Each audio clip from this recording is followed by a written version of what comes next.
Hello. Hello, everyone. Good morning. Hopefully everyone can hear me. Feel free to drop a note in the chat about what you're from, where you're from, where you're listening from, and what you hope to learn today, or just feel free to say hi, send a wave. Thank you so much for joining us. My name is Megan Peterman, and I'm the Acting Director and State Archivist at the Delaware Public Archives. I'm excited to kick off our first ever virtual Lunch and Learn. And for our first session, we're going to give you a little peek behind the scenes at the Delaware Public Archives. And to start us off, I'll give a little bit of history so you know how we got here. Believe it or not, the idea of a state archive in Delaware goes all the way back to January 1817, when legislators introduced the first known proposal. But like a lot of good ideas, it took a while to gain real traction, and it wasn't until 1905 that lawmakers, responding to concerned citizens, created the Division of Public Records. And since 1905, we've had several different names. In 1913, Delaware appointed its first state archivist, Walter G. Tatnall, and the offices were set up in a wing of the old State House here in Dover. Over the decades, though, as our collections grew and the need for more space became clear, we constructed the original Hall of Records in 1938 with an underground storage addition in 1970 to help preserve even more materials. Fast forward to 1994, when Delawareans really rallied behind the archives. There was a grassroots effort that gathered thousands of signatures calling for a new building because the underground storage was less than ideal. With additional funding from individuals, corporations, and foundations, we opened a modern state-of-the-art facility in 2001, built right onto the original Hall of Records, which finished renovations in 2003. Today, the Delaware Public Archives, a division of the Department of State, is one of our oldest state archives in the nation. And this year, we're celebrating our 120th anniversary. Our mission is threefold. We identify, collect, and preserve records of lasting historical and evidential value. We ensure access to those records for present and future generations of Delawareans. And we advise and educate on the creation, management, and preservation of public records. Our mandate is government records, but we also accept donations from the public to our special collections, and you'll hear about both avenues today. We have a few key sections to keep everything running. Government services ensures a smooth flow for transfers of records between state and local agencies and the archives. Record services handles all our accessioning of new collections, arranging, describing, and digitizing our holdings, including the special collections I just mentioned. And public services works directly with our patrons, answering questions, giving presentations, and supporting researchers all year long. And while you won't hear about it today specifically, we also administer the Historical Markers Program, which installs new markers around the state and refurbishes or replaces old ones.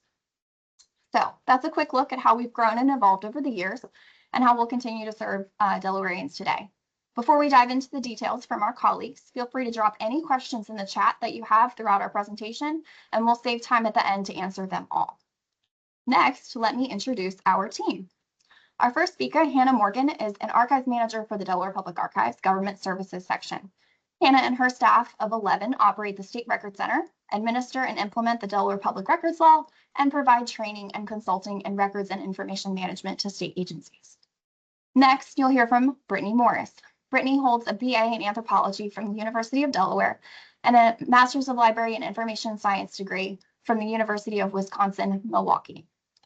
She's a certified archivist through the Academy of Certified Archivists and has been part of the Record Services team since 2022. She enjoys highlighting the work of her team and supporting volunteers and interns as they explore careers in archives. Our final presenter today will be Dawn Mitchell, Manager of Public Services at the Delaware Public Archives. Dawn has worked at the Public Archives for over 30 years, serving as the research room supervisor for more than 20. During that time, she spearheaded education and outreach initiatives, overseen the training of new archivists, and utilized her extensive knowledge of Delaware history and the DPA's holdings to assist and enrich countless students and researchers. And with that, Hannah, feel free to take it away. All right, thank you, Megan. So thanks for the introduction. Like Megan said, my name is Hannah Morgan and I manage our government services section.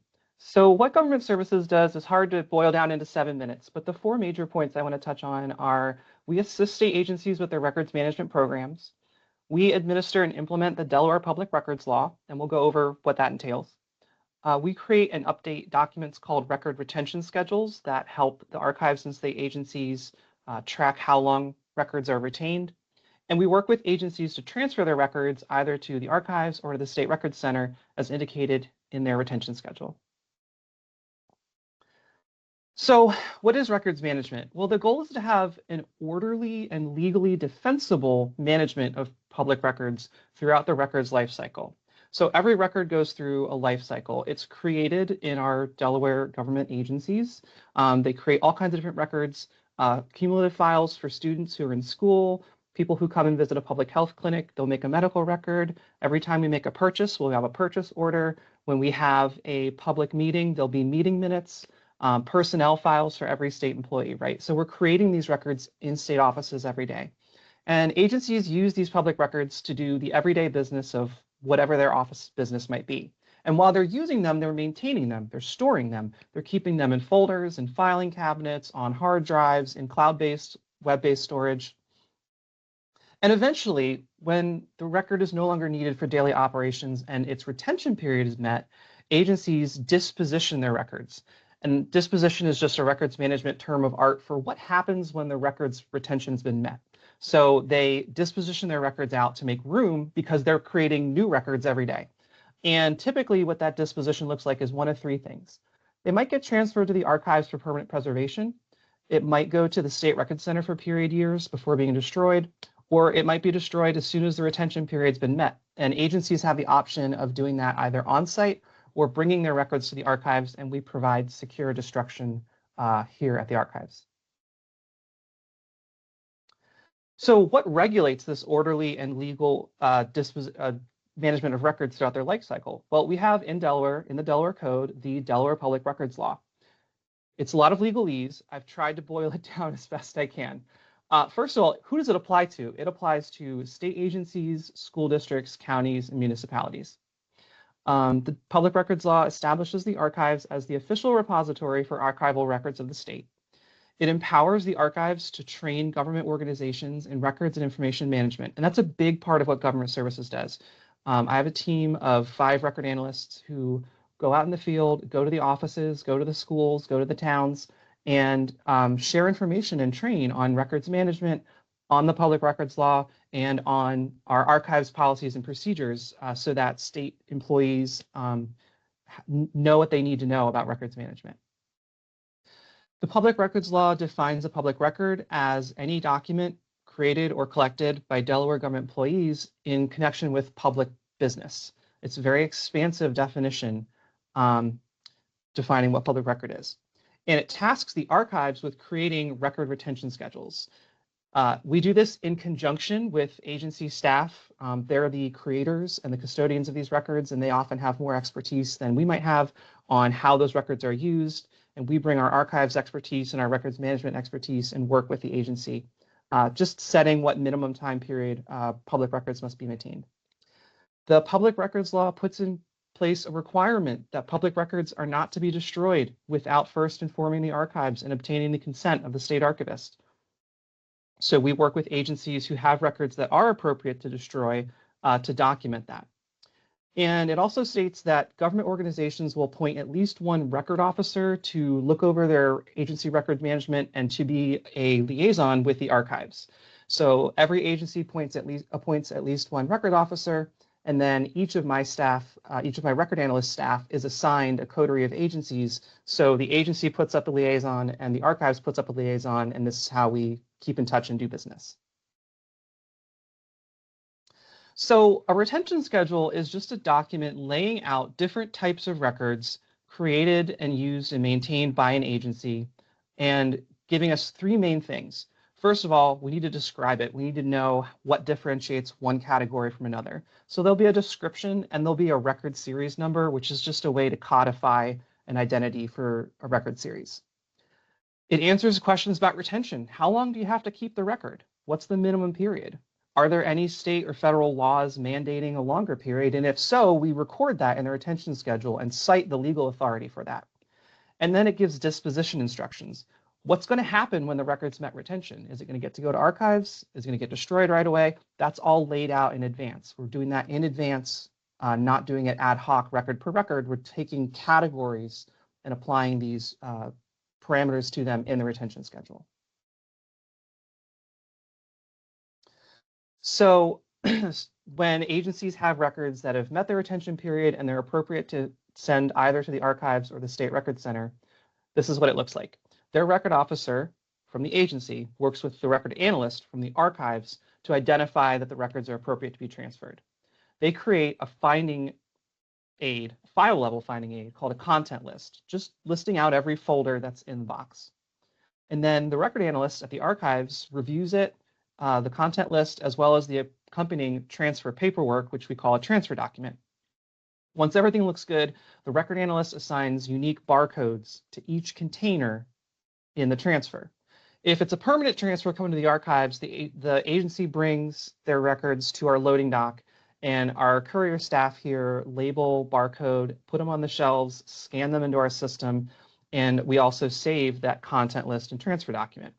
If it's a temporary transfer, our courier team delivers barcodes supplied by the archives, and the agency applies those barcodes themselves and works with our offsite storage coordinator to have those boxes picked up and shipped to offsite storage. So it's my hope that everything we do in government services serves the goals of transparency and accountability. And these are a couple ways I think we've managed to succeed in that goal. For one, our retention schedules document retention periods and disposition instructions. It's all done under daylight. We're not making ad hoc decisions, like I said earlier. It's all set out in advance and documented. And like I said earlier, those retention schedules cite the legal authority for any confidentiality provisions or minimum retention periods. We don't just stamp something as confidential. We look for legal justification to do it. The transfer documents that accompany each transfer provide context on who the creator of the records was, who put the transfer together, and document the legal transition of custody from the agency to the archives. The content lists provide information that is put into the portal, provide the metadata so that the public can keyword search our holdings and find what's available for them to come look at.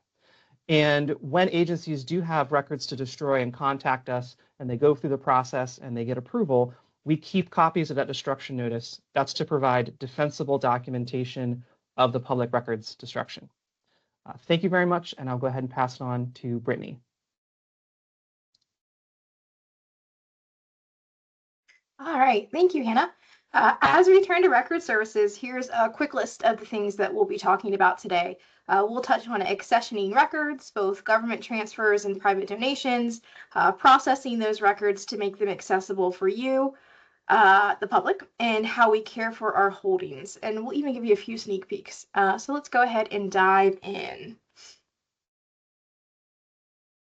All right, accessioning. So as the government services team works with our local governments and state agencies to coordinate the transfer of permanent materials, it's ultimately turned over to the record services team to ingest these records into our publicly available collections management system, which we call Archivera, but you access as the portal. And don't worry, we're going to have lunch and learn coming up on that soon. We also welcome materials from the public. In fact, some of our most popular collections are materials donated from the public. And so our team is responsible for working with potential donors and presenting any donated material to what we call an accessions committee, which meets quarterly. This committee reviews donated materials to see if they meet our collecting policy. This policy is available online, and you can actually see the first page of the policy here on this slide. From there, our team is responsible for cataloging the donations into Archivera or portal for public access. We also conduct periodic reviews of our holdings in accordance with our collecting policy, referring materials that fall outside of that policy to our Records Reappraisal and Deaccessioning Committee, which we affectionately refer to as RDAC. But by far, the task that we are best known for is the actual processing and description of records. What our processing archivist team does can best be broken down into these three different categories. The first is arrangement. While we do look to maintain the original order of materials, there are plenty of times where no order is apparent. And so we will apply an order to the collection to make it more usable to the public. Usually that's a chronological arrangement or alphabetically by subject. And this phase also includes the rehousing of materials into acid-free folders and boxes. The next phase is digitization, and while not all records are digitized, for those that are, we do adhere to a set of archival standards for digitization that yields both a preservation copy that is stored on a server and a service copy, which is ultimately placed on Content DM. So please feel free to scan the barcode at the bottom of the slide, and that will take you to Content DM, where we have over 83,000 items put up already. And then the last section here is description.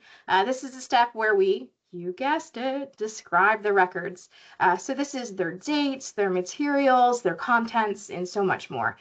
We describe things at a number of levels, including the overall collection level, all applicable sub-collection levels at the series or even sub-series level, at the container level so that they're actually findable to be pulled for you so you can take a look at them.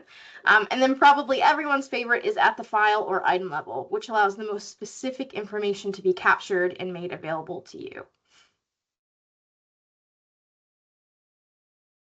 In terms of care and preservation, there's a number of steps we take and measures available to us to increase the longevity of our records.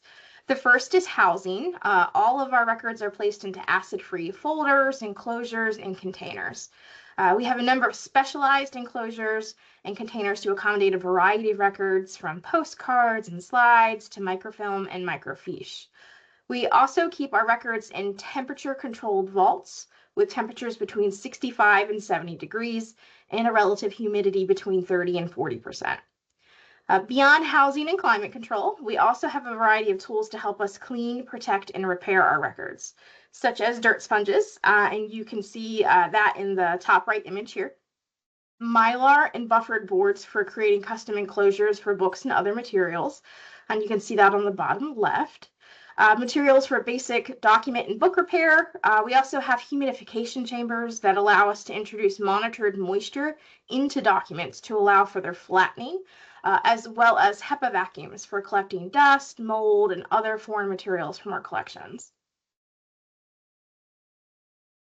That brings us to look at some of our recently completed and ongoing conservation and preservation projects. So pictured on the left is our state Bible. It was printed in 1532, and it is said to have been a gift to Delaware from France. This is the Bible that is used each time a new governor is sworn in, and until Governor Preston Lee in 1905, it was kissed as a part of the ceremony. They decided that was no longer necessary in 1905. The Conservation Center of Art and Historical Artifacts completed full treatment of this item in 2023, and they did a fantastic job. Here's a before and after. Pictured centered is our beloved USS Delaware bell. The bell does receive periodic review, which sometimes includes attention from conservators, or as you can see in the picture here, a conservator trained me over the summer on how to apply wax myself. So going forward, the archive staff can maintain the bell between conservation treatments. So that was a wonderful experience. And then the last picture is an image from one of our nitrate negative collections. So nitrate negatives are an unstable format, and so we've partnered with Crowley to have a number of our nitrate negative collections digitized. This allows us to balance preservation and access with safety. Okay, that leads us to the part that you're probably most excited about, and that's the behind the scenes images of the archives. So on the top three images that we have here, this is our processing room. The left image is where all of the magic happens. That's where we unbox the materials and we discover the arrangement, apply arrangement if there is none. We rehouse things here, and just a lot of wonderful things happen in this space. The middle image is still in the processing room, but this is a space that's dedicated to our oversized scanner, so it gets a lot of use. And then the last picture, which you can also see in the back of the first one, is our volunteer workstation. So we have 4 different volunteer workstations in the back, and each is equipped with a different scanner. We have photo scanners, we have an overhead scanner, we have everyone's favorite, at least here, Epson oversized scanner, and they do us very well. The bottom 3 pictures are pictures from our level 300 vault. And so the first shows the traditional card catalog system that everyone knows and loves dearly. And then above that, you can see where we have some of our oversized storage. We do not typically store things on rods on the wall anymore. That makes it very hard for us to access the service to you. But we do have some that are still in that housing situation. The middle is a good look at the size of the level 300 vault. It's not our biggest vault, but this does give you an idea of how long it goes back. And each of these aisles is filled top to bottom, left to right with records. And then the right-hand side is another image that shows you the more traditional version of the oversized storage. So instead of rolling them like we do here on the left, usually now we put them in oversized drawers or oversized boxes. And then next, we have the top 3 are images from the level 400 vault. The level 400 vault is our biggest vault, and it's actually equipped with cranking aisles, so we can get the maximum amount of space as possible in that vault. It's also so large that somebody wonderfully put taped arrows to the floor, so if anyone ever gets lost, you just follow the arrows to find your way out. But as you can see in this first image, we have, ledgers, deed books, we have reels, audiovisual material, and it just keeps going back and back. You can see more of that in the second, and then more of the oversized storage in that final picture. The bottom 3 images are all separate. The first is from our level 100 vault, and right now that's where a lot of our temporary records are stored until they reach that disposition where they can be destroyed. The second is our cold storage. Right now, that's primarily microfilm and some reels from our audiovisual archivist who's found some things that have vinegar syndrome or other things that are impacting the material that could be contagious to other materials. So we isolate them and put them in cold storage until we can digitize them or figure out a path forward for them. And then the last picture is a picture of our freezers. They're not particularly fancy. They're a lot like the freezers you have at home, but they do the trick. We have 3 of them. They serve 2 really good purposes. The first is housing our nitrate negatives. So nitrate negatives are just very unstable, and there are reports of them spontaneously combusting. And so to kind of mitigate that, the best way to store them is to store them in a freezer. So that's where our nitrate negatives are stored. But we are also in the midst of using Crowley to digitize those nitrate negatives to make space in the freezers for emergencies and disasters. Because when you have a major flood, or if a lot of your records get wet and you can't immediately triage them and save them in that moment, the next best thing is to put them in a freezer until you can do those things. And that brings us to the audiovisual office and equipment. So our audiovisual archivist is Stephen Diavria. I snuck these pictures from his office. The first is one of his reel-to-reel systems. And one of the beautiful things about that is he uses a hair dryer to prep them before they go on the reels. I would sure he'd be happy to talk to you about that sometime. The second, we have a VCR, which they don't really make those anymore, but they do refurbish them. And then the last, we have a U-matic player. On the bottom, we have a microfilm, or we call her an imaging archivist. Her name is Ashley Hall, and these are 3 images from her area. She has the classic library researcher, she has some splicing equipment, and she has the Meckel. So if you've ever seen digitized microfilm available on Content-DM or other places, it's probably because Ashley digitized them here at this Meckel machine. And this brings us to the last of record services slides. And this just shows you graphs from our temperature control climate system that we use. It records the humidity and the temperature in each of the vaults, also in the exhibit space, in a couple different areas daily. So we can log in and see where the spikes were, where there were days of concern. It also gives us this beautiful little chart at the bottom to tell us if we're at risk for certain things. So for this particular snapshot, we were good for natural aging, we were good for mold, we were good for mechanical damage, but metal corrosion. And so that's a very good tool for us to have that feedback on demand. And I believe that is it for record services. So Dawn, without further ado, it is all you. Well, good afternoon. I am Dawn Mitchell, and I have the privilege of being the Public Services Manager here at the Delaware Public Archives. And as Megan said, I've been here for over 30 years, so it's very exciting to get the chance to speak to all of you today. I'm going to talk to you a little bit about the Mabel Lloyd Ridgely Research Room. This is where all of Hannah's and Brittany's staff, all of their work comes to fruition because this is where the public gets to access all of their hard work, where the collections come out so you can view them. We're going to talk a little bit about how we provide access to those records, how we can get you started with your research. We're going to go over some of the rules and regulations, and then we're going to talk about some of the educational and outreach activities that we do here at the archives. Next slide, please. So to get started, you're first going to come to our wonderful welcome center, and there'll be someone to greet you at our desk. You'll stop to pick up your researcher form or to fill one out. You can also take advantage of the wonderful digital exhibits that exist in our lobby that are done by our incredible marketing team. You're going to pick up your researcher form, and it's just very little information so that we can get you started, know what you're researching so we can get you on your way. A few rules that we provide lockers for. There are no bags allowed in the research room, no food, water. We don't allow any pens, only pencils. And you can store all that stuff in your locker and pick it back up when you come into the research room. We do allow laptops, and we also allow you to bring your smartphone with you so that any documents that you see, if you want to take a picture with your phone, you are certainly available or allowed to do that. Once you get into the research room, you'll come up to the reference desk and drop off your researcher form. There you get the opportunity to speak to one of our great reference archivists. He's probably going to do just a mini interview with you. So again, we can get you started to the right records and get you on your way. Keep in mind, some of the records we may pull for you will be actual original records still in their original form, paper form. We may service records to you digitally. We may service records to you on microfilm, or we may service something that is an audiovisual file or something that is an audio file that we will place on one of our computers in the back for you.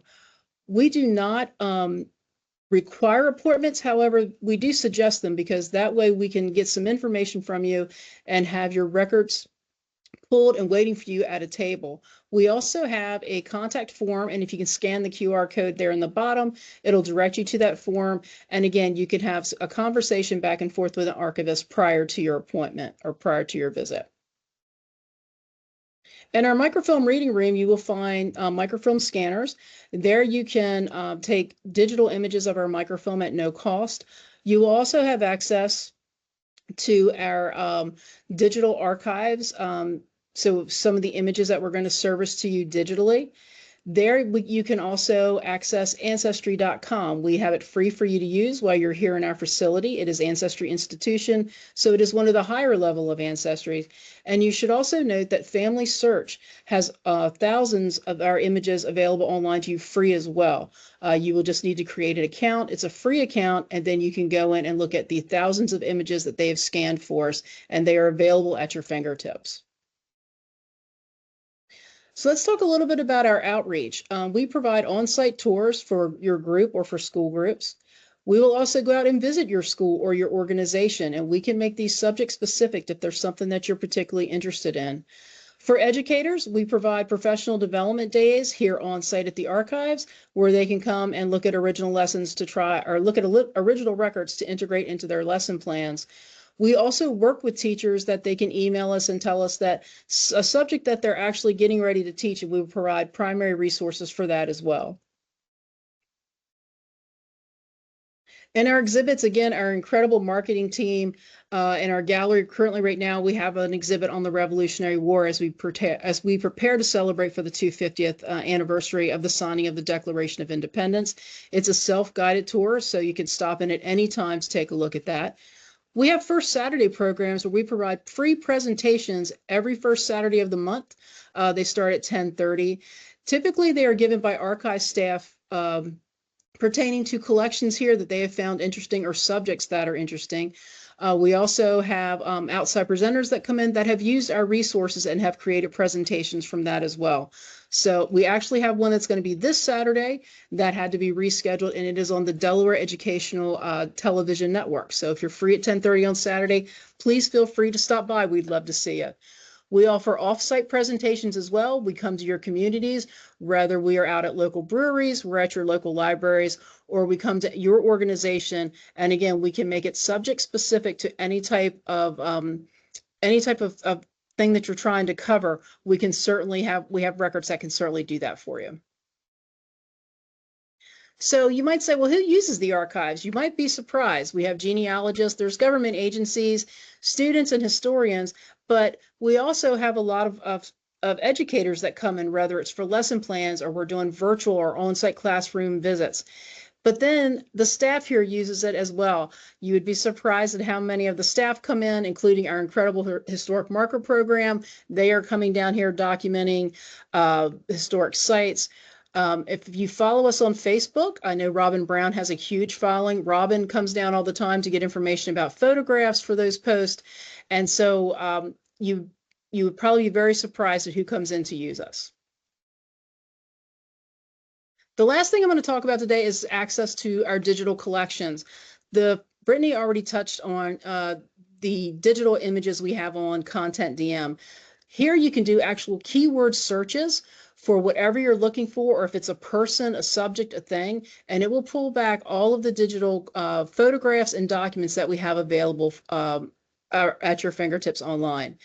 The other thing I'd like to talk about is the new Delaware Public Archives portal. Now, we are going to have our next Lunch and Learn will be specifically about this portal to show you how you can use it, the information you can expect to extract from the hits that you get your results. It is a one-stop shop for those of you who have been using the archives website for a while. Instead of having to go to Collection Gateway and then go to Content DM or go to different databases, this portal puts everything in a one-stop shop for you at your fingertips. So hopefully you can join us for our next Lunch and Learn so you can learn about this amazing portal.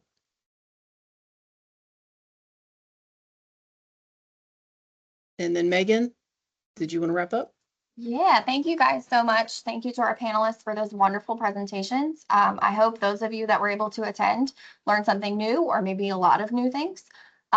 We do have one question in the chat. If anybody wants to unmute and ask their question, feel free to do that.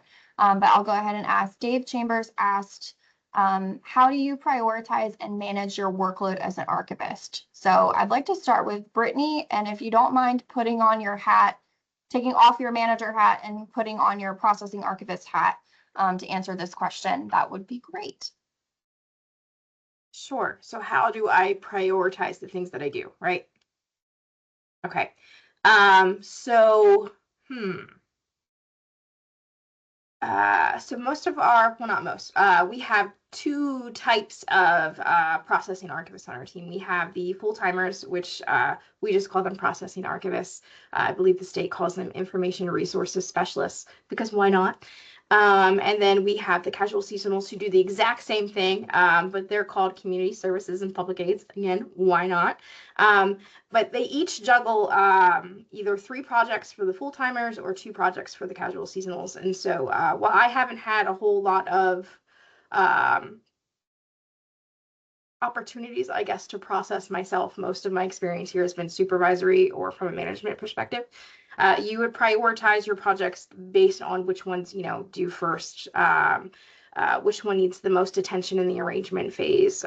Sometimes you might get assistance from volunteers or other team members for that digitization phase, which will allow you to focus on other projects.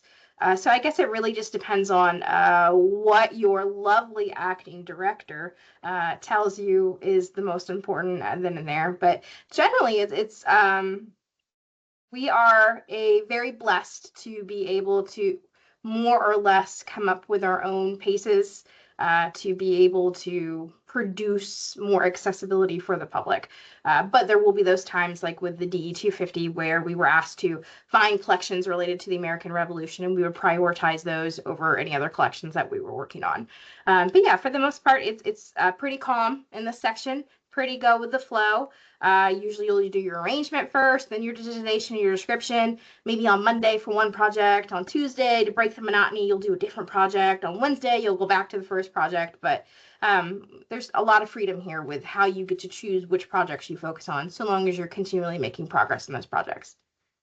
Awesome. Hopefully that answered the question. Yeah, I think that was great. Dawn, did you have anything that you wanted to add? I think this question's a little bit more geared toward processing archivist lane, but if you had anything you wanted to jump in on, feel free.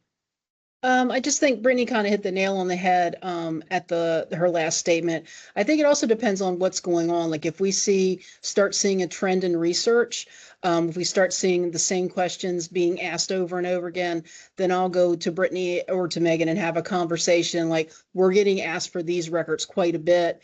And if they're still in original form, then we can have a conversation about how we think we want to digitize them or make them more accessible to the public. So again, it's kind of, what's the trend, what's going on? And as Brittany alluded to, with, 250 coming up, obviously the priority has been on a lot of our Revolutionary War era records. So we've made that a priority as far as processing and digitizing, making available. We've even created our own 250 page with Megan did a fantastic job with that in our new Revolutionary War Guide. So again, it can also depend on what's happening, what types of records are being requested more often, because eventually our ultimate goal is to protect the records. And if we're getting records that are being requested quite a bit and we're having to continually service them, every time we handle a record, we damage it. So we need to have that conversation as to how we can make it accessible so that we're not damaging that record anymore. Awesome. Thank you so much. We have another question in the chat. How can someone volunteer to assist you in processing? So Brittany, you're up.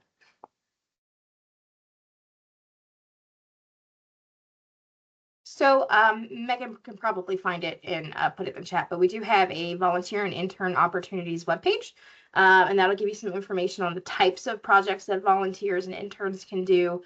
And it'll actually give you some pictures and some testimonials of some of our former and current volunteers and interns.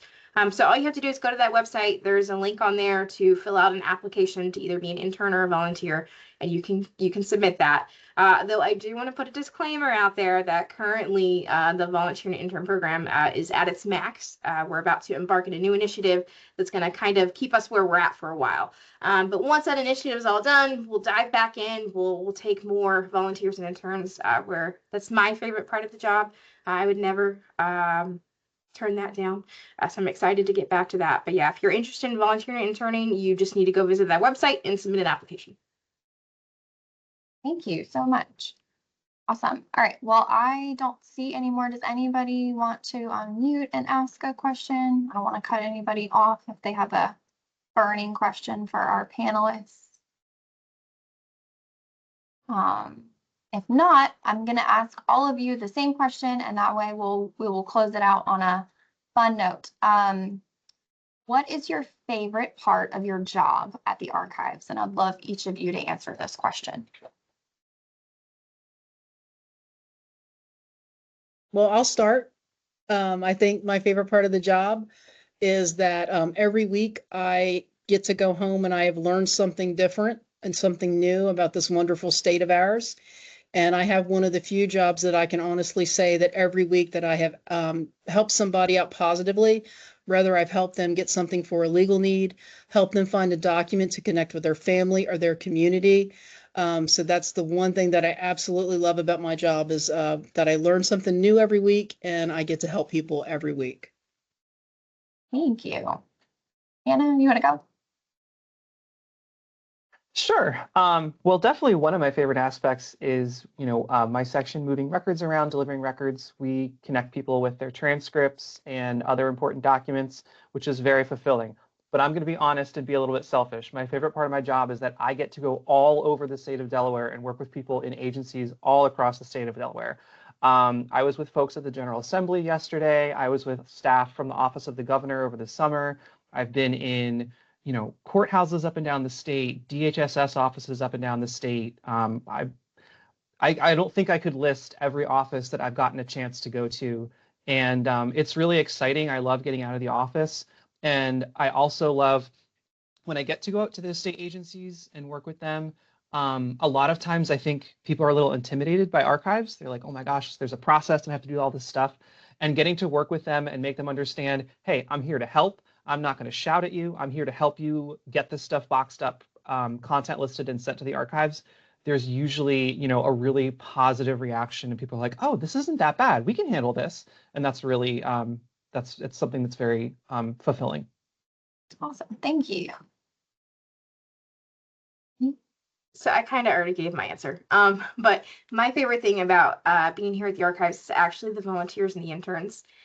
We have some of the best volunteers and interns in the whole wide world.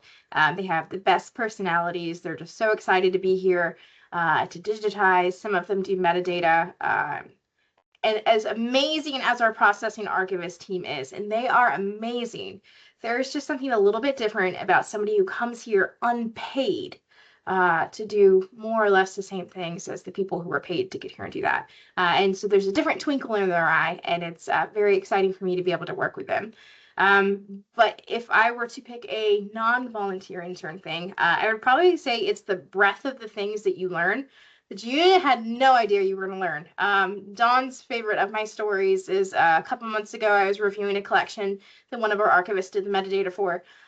And I'm pretty sure she typed bat guano for the description, and bat guano, Delaware. Okay, she didn't read the text right. So I pull up the document, it's in cursive. So if you can't read cursive, learn how to. All the historical documents, all the best ones, they're in cursive. And so I pull up the document, and no, she's absolutely right. She translated it perfectly. It's bat guano. So who would have thought that there was a bat guano industry in Delaware in the 17 and 1800s? So I love the volunteers, I love the interns, but I also like the really random facts that I get to learn about Delaware. Fantastic answer. I remember processing my first collection here, and it's not that weird. Like, people did it all the time, but my first quirky thing was like a lock of hair inside the Ridgely papers, which was super fun. We actually just did, for anyone that hasn't seen it, we recently did an unusual treasures exhibit where staff got to do that very thing, where they were picking and proposing very fun and interesting collection items or collections in the archives to share with everyone. So feel free to check that out. But thank you again so much to our panelists for all of the information that you shared with us today. And thank you to everyone for joining us today. Victoria says thank you as well to all of you. Please, it's been shared about a few times, so they stole my thunder, but please consider registering for our next Lunch and Learn. It will be later this month. All of this is kind of an honor of American Archives Month for the month of October, but we're going to continue this series past October as well. But our next Lunch and Learn will focus specifically on the Delaware Public Archives portal that was talked about here today, and sort of mostly a Q&A session about how to navigate that, how best to search it to find the results that you're looking for. So thank you so much. You'll get the recording for this shortly, and we hope to see you all soon. Thanks.